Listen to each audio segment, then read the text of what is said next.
Here's some more Fox slop. As usual, they didn't bother to say anything about the rainforests that will be wiped out to make room for the plantations.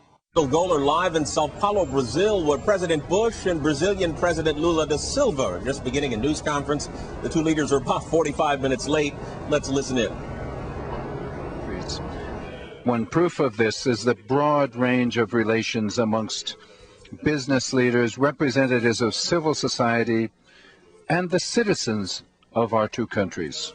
The United States are our largest individual trade partner and the largest investor in Brazil. During my first mandate in government, trade between our countries increased over 50%. U.S. investments in Brazil doubled over the past decade. Brazilian companies are more and more active inside the U.S. economy. They are, alongside the major Brazilian community that lives there, are contributing to generate jobs and income in that country. Ladies and gentlemen, Brazil is proud of having contributed to the decision by the U.S. government to increase the share of biofuels in its energy mix.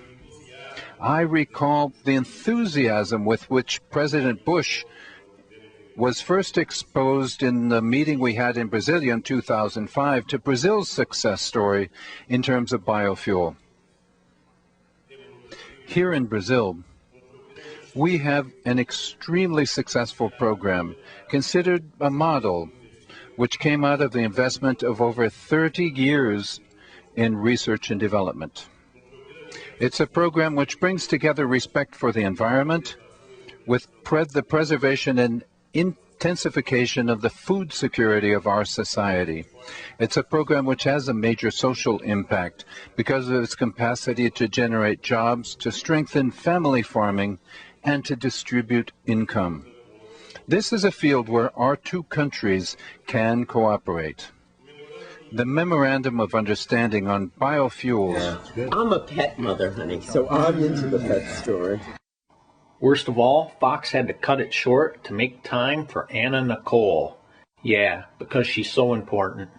All right, we've been watching the news conference with President Bush and President Lula da Silva of Brazil talking about biofuels and the importance of becoming more energy independent. We'll watch that on REM 2 and keep an eye on that situation, take you back there if there's news to tell you about.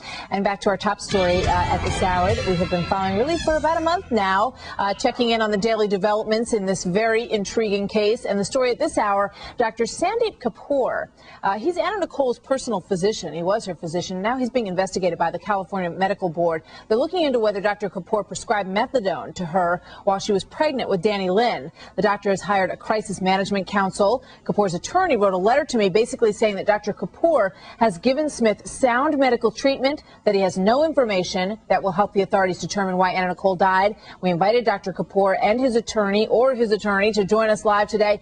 They both declined. Let's see what our A-list has to say about the latest developments in this case. Mickey Sherman is here. He's a criminal defense attorney. Susan Estrich is not only a Fox News political analyst, she's also a law professor, of course, at the University of Southern California, which qualifies her to talk about pretty much anything that comes across the desk here. Janine Pirro is a former Westchester County District Attorney and judge. And today's walk, guess who's here today, everybody? Look who's here. He's so handsome, isn't he? Jeff Goldblatt is in the house today. He's our Fox News longtime Midwest correspondent, and we're very happy to have you here today, Jeff.